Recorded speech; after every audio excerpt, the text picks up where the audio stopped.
Hello दोस्तों, कैसे हैं आप लोग। जैसा कि आप लोग जानते हैं, मेरा नाम आबिद है। मैं यूरोप में हूँ और आजकल मैं पुर्तगाल आया हूँ।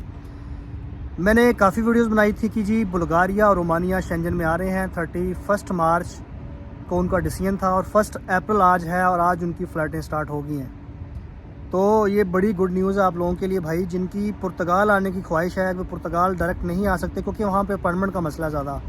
क्योंकि पुर्तगाल ही है जो इस वक्त सबसे ईजीएस्ट वे में और फास्टेस्ट वे में आपको रेजिडेंसी देता है, टीआरसी कार्ड। जैसा कि मैंने 4 माह में टीआरसी कार्ड लिया है। तो अब आप लोगों की ख्वाहिश पूरी हो सकती है, आप बुल्गारिया और रोमानिया जा सकते हैं। वो शेंजन में कंट्री है, पहले वो यूरोप में था।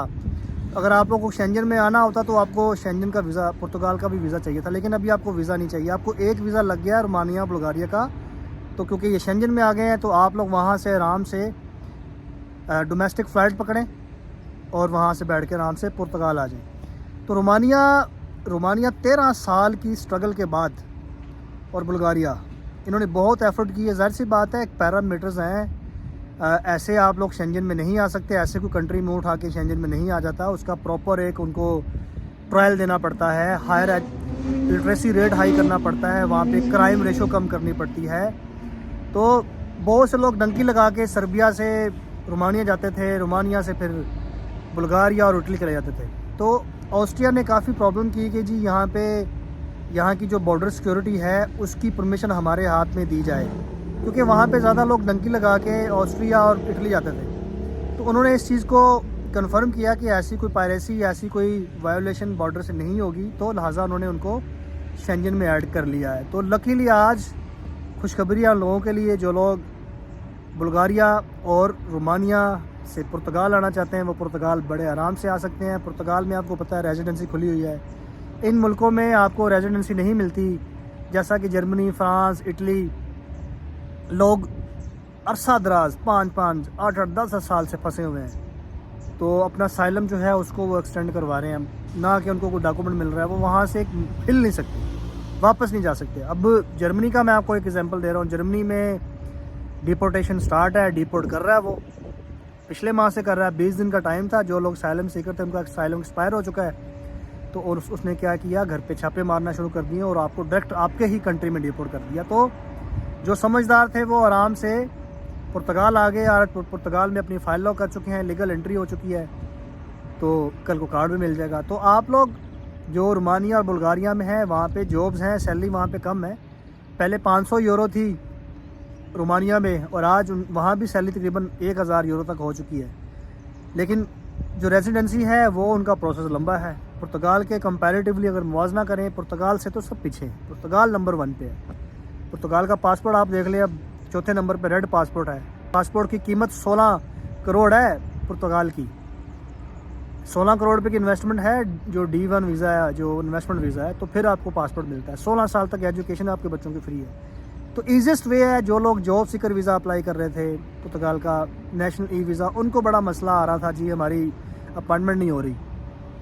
तो भाई पुर्तगाल की अपॉइंटमेंट नहीं हो रही क्योंकि हर बंदा वहाँ आना चाहता है। तो जाहिर सी बात है, आपको वेटिंग पे लॉन्ग टाइम आपको वेट करना पड़ा। तो भाई शॉर्टेस्ट और स्मार्टेस्ट वे है, शॉर्टकट है। बुल्गारिया रोमानिया ने खोल दिया, शेंजन में आ गया, उसकी अपॉइंटमेंट बैठा लो, वहाँ से पुर्तगाल आ जाओ, कोई रोकेगा नहीं आपको। वहाँ से लीगल एंट्री है, आपकी वीज़ा आपके पास है तो लीगल एंट्री है, नहीं भी है तो फिर भी आप होटल में आओगे, सब का फॉर्म लीगल एंट्री बन जाएगी आपकी।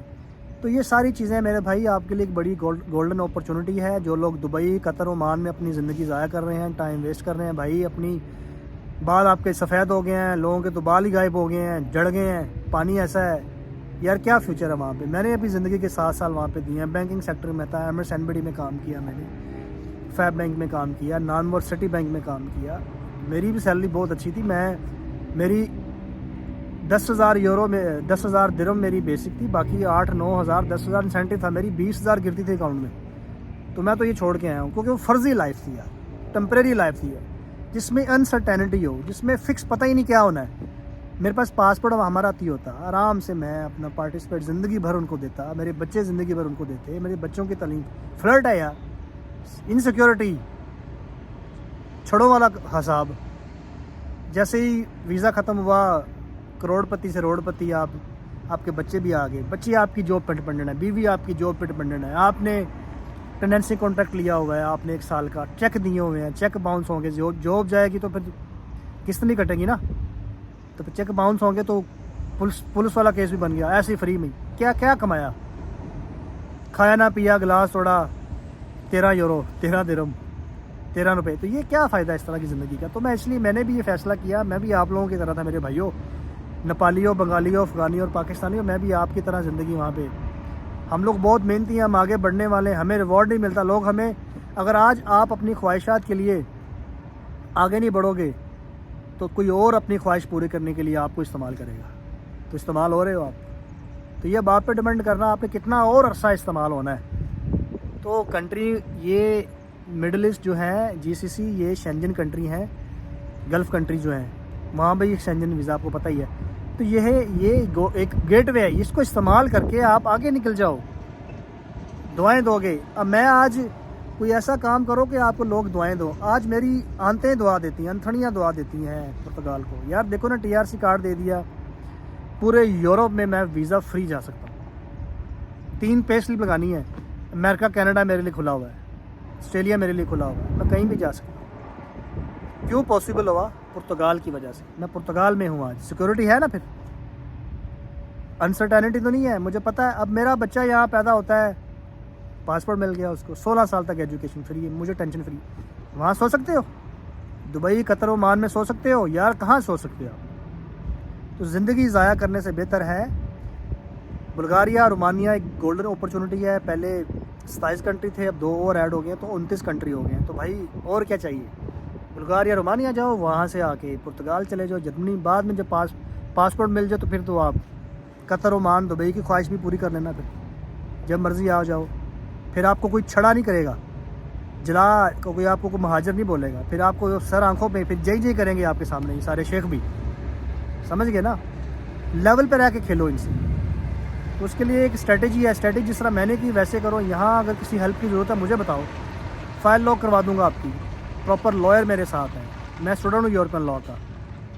आज मैं टीआरसी कार्ड लेके बैठा हूँ, मेरा आगे पासपोर्ट बन जाएगा। आप वक्त गुजरने का पता नहीं चला मुझे, तो टाइम गुजरने का पता भी नहीं चलना। तो मेरा भाई, अगर आपको कोई काम है पुर्तगाल में, अगर आपको कोई फैमिली, जो लोग पुर्तगाल में हैं या पुर्तगाल से बाहर हैं, स्टूडेंट वीज़े के लिए मैं आपका प्रोसेस करवा सकता हूँ। वहाँ पे 1 माह में आर्टिकल 92 में 1-2 माह में कार्ड मिल जाता है। वैसे लीगल एंट्री पे 6 टैक्स देने आपको कार्ड मिल जाता है। इलीगल पे हो, अगर आप लीगल हो, इलीगल कहीं भी हो, इधर आ जाओ, लीगल हो जाओगे, 12 टैक्स दो, कार्ड मिल जाएगा। पासपोर्ट का सफ़र शुरू, जो कि मिडल ईस्ट में कभी नहीं शुरू होने वाला आपका, भूल जाओ। ये ख्वाब ही रहना आपका पूरी ज़िंदगी के अंदर। किसी किस्म की लीगल कंसल्टेंसी चाहिए, फ़ाइल लॉक करनी है, आप लोग इटली में, जर्मनी में, फ्रांस में कहीं बैठे हैं, मुझे बताएं, मैं करवा दूंगा। मुझे मिले आके, मेरी कोई कंसल्टेंसी फीस नहीं होगी, मैं वॉलंटरली कर रहा हूँ, रज़ा कराना तौर पे कर रहा हूँ। खुशी से जो देना होगा दे देना।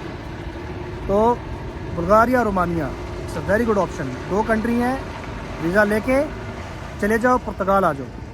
Good luck.